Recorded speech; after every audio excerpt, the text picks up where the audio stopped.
एक तरफ पाकिस्तान है जो आतंक से जूझ रहा है, जहां आए दिन बड़े धमाके और हमले हो रहे हैं, और एक तरफ है हिंदुस्तान, और खास तौर से हिंदुस्तान का जम्मू कश्मीर जो पूरी तरह से अब शांति और अमन की जिंदगी जी रहा है। और इस बात की बानगी खुद गृह मंत्री अमित शाह ने की है कि कैसे कश्मीर में शांति कायम है और 2024 में एक भी पत्थरबाजी की घटना सामने नहीं आई।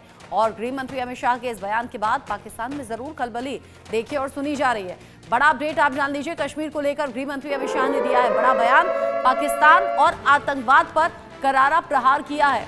370 हटने के बाद आतंकवादी घटनाओं में कमी आई है, इस बात की जानकारी उन्होंने लोकसभा के भीतर दी है। साथ ही साथ उन्होंने बताया कि कैसे कश्मीर में पथराव की घटनाएं बंद हो गई हैं।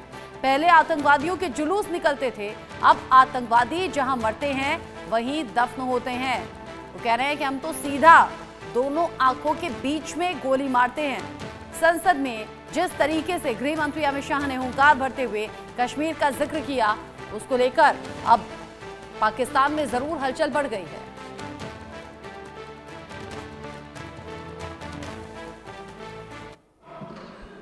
क्या हुआ 370? साहब हिसाब तो इनको दिया जाता है, नजारा तो उनको दिखाया जा सकता है जिनकी नजरें साबुत हो। जो काला चश्मा पहनकर आंखें मूंद कर बैठते हैं, उसको विकास नहीं दिखा सकते। किसी सदस्य ने ठीक ही कहा था, पैदल यात्रा निकाली, कश्मीर तक गए, अपने कार्यकर्ताओं के साथ बर्फ की होली भी खेले और कहे कि मुझे दूर से आतंकवादी दिखाई पड़ा था। अरे भाई, नजर में ही आतंकवादी है तो आपको सपने में भी आएगा और कश्मीर में भी दिखाएगा। हम तो दिखाई देते ही सीधा दो आंखों के बीच में गोली मारते हैं। मान्यवर, दो आंखों। हमारी सरकार ना आतंकवाद को सह सकती है, ना आतंकवादियों को सह सकती। कोई जगह नहीं है देश में अब देश के नागरिकों के साथ खून की होली खेलने वाले। मैं देश की पूरी जनता को आपके माध्यम से, 10 साल से बम धमाकों की श्रेणियां बंद हो गई हैं। आए दिन बम धमाके कर चले जाते थे, कुछ नहीं होता था। 3 घंटे का एक न्यूज होता था। मुंबई के होटल में घुस जाते थे, रेलवे स्टेशन पर घुस जाते, घंटों तक, 2-2 दिन तक देश का श्वास ऊपर हो जाता था, कुछ नहीं होता था।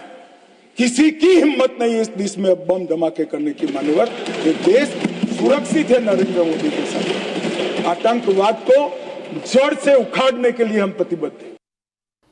370 के बाद घाटी में कैसे बदलाव की बयार बह रही है, इस बात का जिक्र खुद गृह मंत्री अमित शाह ने किया और साथ ही ये बता दिया कि कैसे पाकिस्तान आतंक से जूझ रहा है और कैसे पाकिस्तान में हालात है। अमित शाह की हुंकार के बाद अब तरह तरह की बातें सामने आ रही हैं। साथ ही साथ कुछ डेटा भी है जो शेयर कर देते हैं। आतंकियों का अंत कैसे हुआ है 370 खत्म होने के बाद में।